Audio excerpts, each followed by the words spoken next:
filhos, tudo bem com vocês? Que saudade! Quanto tempo que a gente não se encontra, né? Deve ter aqui uns 70, 80 dias. Pô, a gente tava começando a criar aquele carinho, aquele laço. Coronavirus foi. Guess what, bitch? Coronavirus! Coronavirus! E quebrou isso da gente, né? Mas não tem problema não, meus filhos.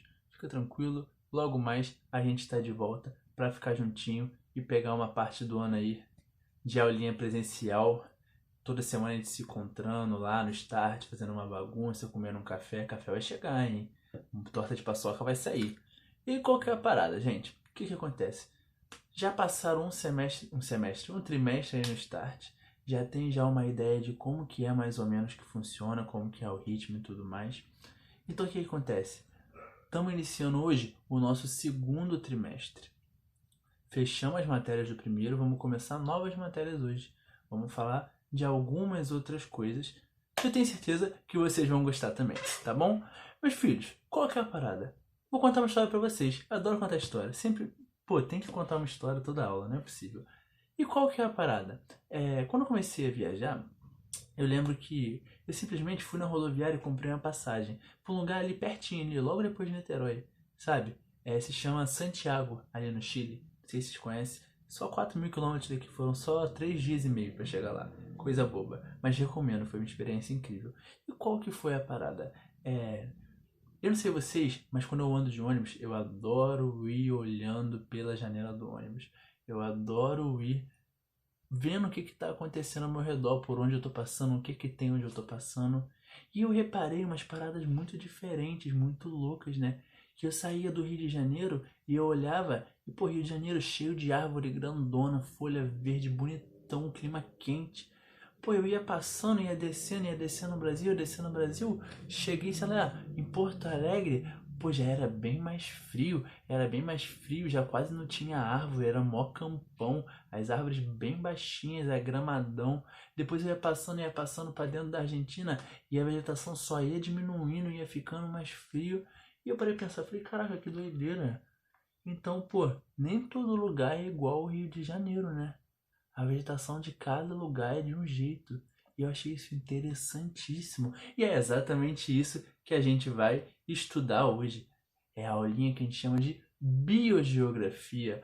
Como que a vida, mas principalmente no nosso caso, como que a vegetação, de modo geral, ela se dispersa, ela se dispõe pelo mundo. Tranquilo, meus filhos? Vamos lá? E qual que é uma paradinha? Todo mundo já fez essa experiência quando era pequeno. Todo mundo colocou o feijãozinho no algodão pro feijãozinho crescer. Vou falar que não é mentira. Alguns aí eu tenho certeza que, tadinho, mataram o feijão. O feijão não cresceu, morreu seco. Mas vamos lá, vamos entender por que isso aconteceu? Vamos entender como é que funciona basicamente o crescimento de uma planta? O crescimento de uma planta nada mais é que o quê? Para o feijão crescer, você tem que colocar ele sempre um pouquinho aonde? No sol. Ele precisa dessa energia, ele precisa da luz solar, tá bom? Só que, pô, se você colocar só no sol e deixar lá no sol, o que que vai acontecer? Vai acontecer o que você fez. Ele vai secar. Basicamente, ele não vai crescer. Por quê? Porque ele não precisa só de sol, ele precisa de sol, ele precisa de água, precisa de chuva. Então, pô, como que se forma a vegetação? Basicamente a partir da quantidade de sol e da quantidade de chuva de um lugar. Se eu tiver um lugar, por exemplo, que tem muito sol e muita chuva, eu vou ter um tipo de vegetação. Se eu tiver um lugar que tem pouco sol e pouca chuva, eu vou ter um outro tipo de vegetação. Tranquilo? Tudo bem? Então, a gente percebe que a vegetação ela é diretamente influenciada pelo nosso clima. Tranquilo? Posso prosseguir? E qual que é a parada? A partir disso, a gente consegue definir o que a gente chama de biomas, que nada mais são que esses grandes ecossistemas, esse lugar cheio de relações ecológicas com fisionomias vegetais similares. Fisionomias vegetais similares? Você vai chegar lá na Amazônia e você vai ver que tem um pedaço gigantesco, uma área gigantesca só com plantas parecidas, vai ter aquele mesmo estilo. Você vai chegar na área da Amazônia, vai ver, lá é quente e úmido e só vai ter árvore alta, vai ser uma floresta densa. Você vai chegar no deserto, vai ser quente e seco, você vai ver que o quê? A vegetação é baixinha, em quase todo o deserto. E assim por diante. Um tipo de clima, um tipo de vegetação. Tá bom? Até aí tranquilo? Entendeu? Se não entendeu, pode falar. Manda lá uma mensagenzinha que eu tiro a dúvida que você precisar. E aí tá bom. Vamos fazer umas analogias, uns exemplozinhos, só para ver se a gente entendeu mesmo? Vamos pegar aqui 3 situações. Qual que é a primeira? Vamos imaginar um lugar que é muito quente, sol o dia inteiro ali, ó, tá batendo, você tá, ó. É, pô, quente pra caramba, só que além de muito quente, é muito úmido também, chove muito, muito, muito, muito, muito. Como é que vai ser a vegetação daquele lugar, Pinto? A vegetação daquele lugar vai ser uma vegetação muito grande, vai ter muita vegetação. Vai ser uma vegetação muito verde, muito densa. Pô, tem muito sol e muita chuva, condição perfeita para o crescimento da planta, do tipo de vegetação que for. Tá bom? Tranquilo? Todo mundo pegou até aí? Aí tá bom. Vamos pegar uma outra situação? Um lugar, por exemplo, que já não é tão quente assim. Já é mais frio, já não tem tanto sol disponível. Você pega esse lugar e, além disso, ele é um lugar seco. Pô, não tem muita chuva, não tem muito sol, não são as condições ideais para os crescimentos da planta. Então a vegetação lá vai ser menor, vai ser mais rasteira, vai ser mais espaçada, a gente vai ter pouca vegetação. Vai ser uma vegetação adaptada para esse tipo de clima, tá bom? Vamos pegar uma terceira situação para ver se a gente entendeu mesmo? Eu tenho um lugar que é muito quente, pô, quente assim, é absurdo, você tá lá, ó. Só que qual que é a diferença? Ele é muito quente, mas ele é muito seco. Quase não chove. O que que vai acontecer? Como é que vai ser aquela vegetação? Eu vou ter, entre aspas, pouca vegetação. A vegetação não vai ser tão grande assim, porque ela não tem as condições ideais para o seu crescimento. Ela vai ser um pouco mais espaçada. Geralmente, por exemplo, as suas folhas vão sofrer modificações para aguentar esses períodos de muita falta de água. Vai ser uma vegetação adaptada para aquele lugar. Eu vou ter pouca vegetação. Eu preciso dos dois em grande quantidade para o crescimento não ideal, mas para as plantas possuírem um grande porte, serem muito densas, tá bom? Até aí tranquilo, meus filhos? Todo mundo entendeu? E qual que é a paradinha? Olha só, para vocês verem como que o clima influencia diretamente na vegetação. Olha só esse mapinha. Esse mapa é o mapa dos climas do mundo. Olha só o clima ali equatorial, por exemplo, que está ali tropical, chuvoso de selva. Olha só que doideira. O clima equatorial, ele pega toda essa latitude ali, ó, próximo ao 0 graus. Agora, olha só o mapa dos biomas. Olha só ali perto da linha do Equador. O que eu vou ter ali perto da linha do Equador? Em quase toda a linha do Equador. Floresta tropical. Eu vou ter nada mais que florestas amazônicas pelo mundo. Ué, Pinto, então tem uma floresta igual a floresta amazônica além do Brasil, além da América? Sim, a gente tem florestas amazônicas. Florestas amazônicas não, né? Mas florestas equatoriais, florestas tropicais no Brasil, na África, na Oceania, em toda a parte do globo, nessa região latitudinal, nessa região aí das baixas latitudes, tá bom? Se você olhar, o clima ele bate certinho com a vegetação. Vamos olhar mais especificamente no Brasil, como é que parece que é o mesmo mapa? Olha o mapa de clima no Brasil. Agora olha o mapa de vegetação no Brasil. Parece que é a mesma coisa, porque o clima influencia diretamente. Ó, o clima equatorial forma o bioma amazônico. O clima tropical litorâneo aqui, que é onde a gente vive, forma a Mata Atlântica. Olha só, o clima subtropical forma o Pampa. E assim por diante. Um tipo de clima, um tipo de vegetação. Tá bom? Todo mundo entendeu? Tranquilo? E aí vamos lá. Vamos começar falando das nossas florestas tropicais ou equatoriais, não tem problema, mas vamos usar o termo tropical. Essas florestas tropicais, elas se formam sob um tipo específico de clima. Qual que é a parada? Vamos pegar a Amazônia como exemplo. Olha como é que é o clima da Amazônia. A gente já olhou esse climograma, a gente já fez isso lá em clima. Olha para ele. Pô, 27 graus, 26 graus de média, o mês mais frio faz 25 graus e chove pra caramba o ano todo. Lembra? Muito sol, muita chuva, como é que eu vou ter? Muita vegetação. Tranquilo? Então como é que vai ser a minha vegetação, por exemplo, lá? Vai ser muito marcado por árvores, árvores muito grandes, por um extrato arbóreo gigantesco, árvores podendo chegar de 40 a 60 metros. Imagina chegar na floresta e, pô, tem 60 metros uma árvore do tamanho de um arranha-céu de um prédio. Bizarro, né? Mas é exatamente por isso, porque lá é muito quente e é muito úmido, condições perfeitas para o desenvolvimento vegetal. Além disso, a gente pode falar que é uma floresta ombrófila densa. Essa floresta, basicamente, que ela é extremamente densa e juntinha e não dá passagem para a luz. Se vocês um dia forem numa floresta dessas, vão ver que embaixo das árvores, ali no solo, né, é extremamente é uma penumbra muito grande, é muita sombra, porque são tantas árvores e é tanta copa da árvore uma do lado da outra, com tantas folhas e tão densa, que o sol ele não passa, ele não ultrapassa ali aquela copa das árvores, tá bom? Até aí tranquilo? Olha só como é que ela é extremamente densa. Olha só, você não consegue ver o chão.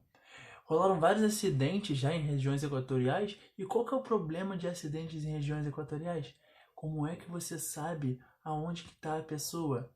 Se uma pessoa te rapta e te leva para a Amazônia, sabe qual a chance de te encontrar? Pô, praticamente zero. Porque não tem como a pessoa te achar. Se eles forem passarem de avião, não vai dar para ver. Você só vai ver a copa das árvores. Se você for a pé, certamente você vai se perder. Então é uma questão muito específica daquele local. Tranquilo até aí? Olha outra parada. Uma floresta também a gente pode falar que ela é latifoliada e perennifolia. Como assim latifoliada? Latifoliada, basicamente porque suas folhas elas são folhas muito grandes. É exatamente para quê? Para conseguir perder água. Ela tem que perder água. Ela está o tempo todo recebendo chuva. Ela precisa perder água. Senão ela vai inchar e vai morrer. E, pô, tem vários desenhos animados que se passam em florestas tropicais. Olha só a imagem do Tarzan. Mais alguém? Ninguém. Sabor matou a família. Tem certeza? Sim, não há outros lá. Então fique com ele. Kershak, sei que ele será um bom filho. Eu disse que ele pode ficar. Meu filho ele não é. Ficamos aqui esta noite. Pô, Tarzan exatamente passa na floresta do Congo, ali na África, uma floresta tropical muito similar com a floresta amazônica, que tem as mesmas estruturas. Vários e vários e vários desenhos, programas se passam sobre esses biomas. Tranquilo? Latifoliada tem essas folhas muito grandes. Olha só na foto do Tarzan, olha o tamanho da folha, maior que a nossa mão, exatamente para isso, para aguentar essa umidade, tá bom? E perennifolia. O que é perennifolia, professor? Não sei muito bem o que é isso. Perennifolia nada mais é que suas folhas são verdes o ano todo. Elas não caem.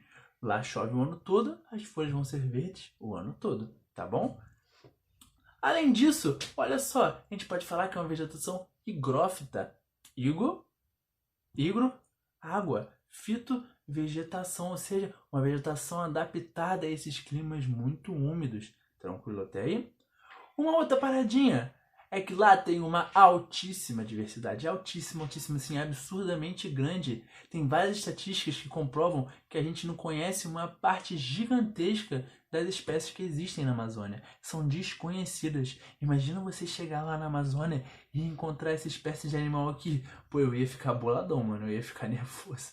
Um animalzão desse aí, caraca. Mas é isso. Por que tem uma biodiversidade tão grande? Pô, sol pra caramba, chuva pra caramba, vegetação pra caramba, ou seja, alimento pra caramba, produtividade muito grande. Local perfeito para o desenvolvimento das espécies também, tanto de plantas quanto de animais. Tranquilo? Olha só, a gente vê isso, por exemplo, no filme Rio.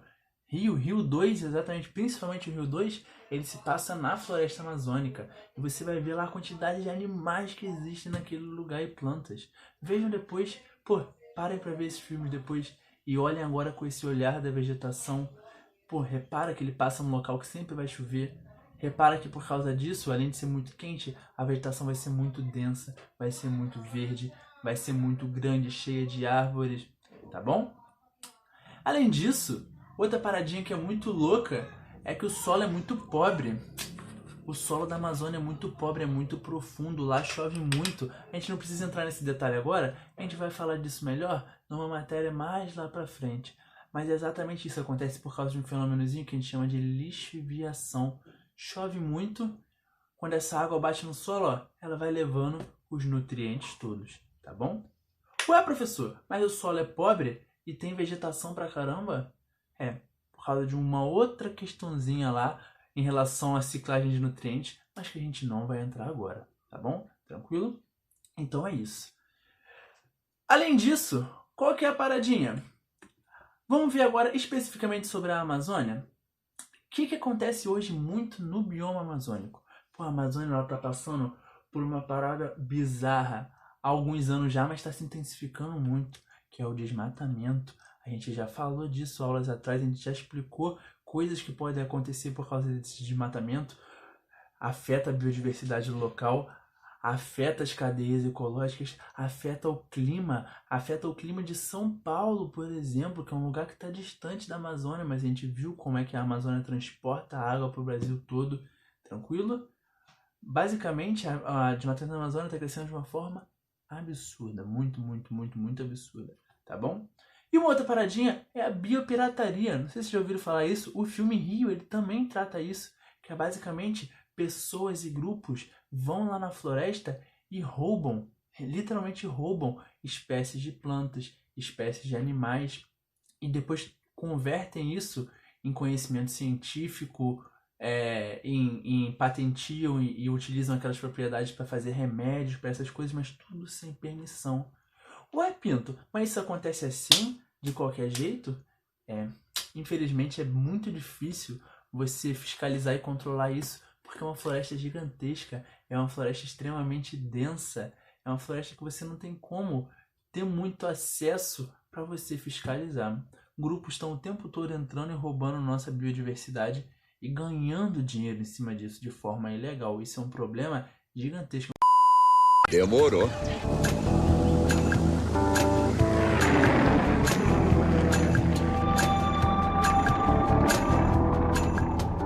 27, 28, 29 espécies diferentes. Exatamente o que o gerente pediu.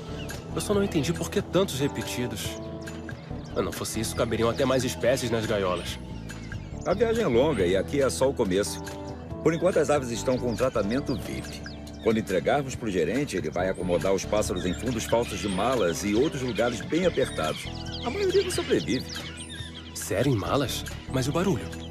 Os pássaros são sedados, não se ouve nem um pio. Pray for Amazônia, como já dizia o nosso amigo Isaac, que lançou até a girafinha no peito ali, ó, as florestas. É isso.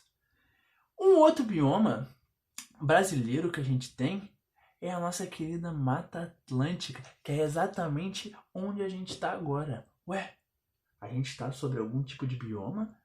Todo mundo está sobre algum tipo de bioma. Por exemplo, se eu plantar um pé de açaí, por exemplo, aqui no Rio de Janeiro, pode nascer. Que é uma árvore muito grande, que precisa de muita umidade, de muito calor, porque Rio de Janeiro é muito quente e é muito úmido. É muito quente porque o clima é tropical e é muito úmido porque tá aqui, ó, todo o litoral, tá pertinho do litoral. Mas se eu plantar um cacto, eu não colocar num vasinho e deixar ele no escuro, não regar, não. Se eu, no meio do meu quintal, onde bate sol, onde chove, eu plantar um cacto, vai nascer?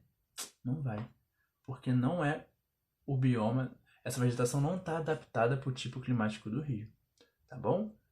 Estamos na Mata Atlântica, o local onde a gente vive sobre. Tranquilo? E a Mata Atlântica, ela tem as mesmas propriedades da Amazônia, basicamente. Por quê? Como que é o clima aqui do Rio de Janeiro? É um clima que é muito quente o ano todo e é muito úmido. Chove no verão, chove no inverno, é quente no verão e é quente no inverno. A gente tá entrando no inverno agora e eu nesse momento tô de bermudinha, a blusa do Start para gravar a aula e acabei de tomar um banho de noite gelado porque tá calor. Então, ó, condição perfeita para crescer uma vegetação muito parecida com a da Amazônia. Latifoliada, perene, arbórea, com árvores muito altas, uma vegetação muito densa. Olha, eu vou colocar algumas fotos da Mata Atlântica. Olha como é que se parece com a própria Amazônia. A grande diferença é que um pouco do nosso clima, do que forma essa vegetação, é a nossa presença aqui no litoral, tá bom? Tranquilo? E qual que é a principal questão da Mata Atlântica? Talvez vocês nunca tenham visto mesmo a vegetação da Mata Atlântica. Sabe por quê? Porque ela quase não existe mais. Por que que ela quase não existe mais, Pinto? Basicamente, ela quase não existe mais por um motivozinho que o desenvolvimento econômico do Brasil aconteceu muito em cima de onde hoje é a Mata Atlântica. Ó, o Brasil ele começa com o ciclo ali, ó, do pau-brasil.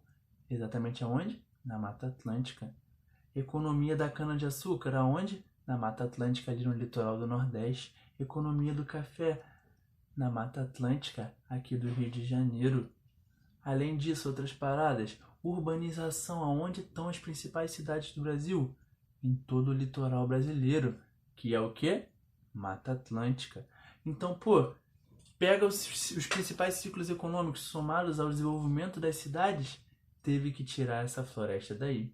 Então, hoje em dia, certamente vários de vocês nunca viram a Mata Atlântica por esse motivo, que a Mata Atlântica ela foi muito devastada. Basicamente, hoje só há aproximadamente uns 7% de vegetação original da Mata Atlântica. Em áreas assim muito altas, muito difícil de você acessar. No Rio de Janeiro tem alguns locais, por exemplo, em Friburgo tem uma parte bem preservada, assim, bem conservada, é muito legal. Se vocês um dia quiserem fazer uma trilha, procura lá Lumiar, Macaé de Cima, tem trilhas lindas, cachoeiras lindas, e vocês vão se imergir e conhecer um pouco de como é que é a nossa vegetação, tá bom? Tranquilo, meus filhos? Então, é isso.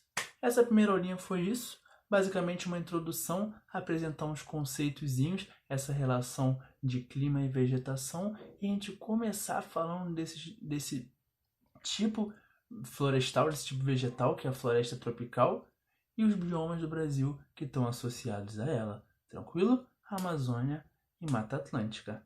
Apesar de eles terem suas particularidades, eles geralmente têm a mesma estrutura vegetal. Árvores grandes, uma floresta ombrófila densa, latifoliada e assim por diante, porque o clima deles é quente e muito úmido o ano todo. Tá bom, meus filhos? É isso. Essa é a nossa primeira aulinha e vou passar uma atividadezinha para casa para vocês, tá? E prometo que vai ser um pouquinho mais legal. Vou gravar um outro vídeo explicando o que vocês têm que fazer, tá bom? Um beijo. Tô com saudade de vocês. Espero que a gente se veja o mais rápido possível. Vou lançar a torta de paçoca que ganharam. É de vocês, mas eu quero um pedacinho. Até a próxima e um beijo.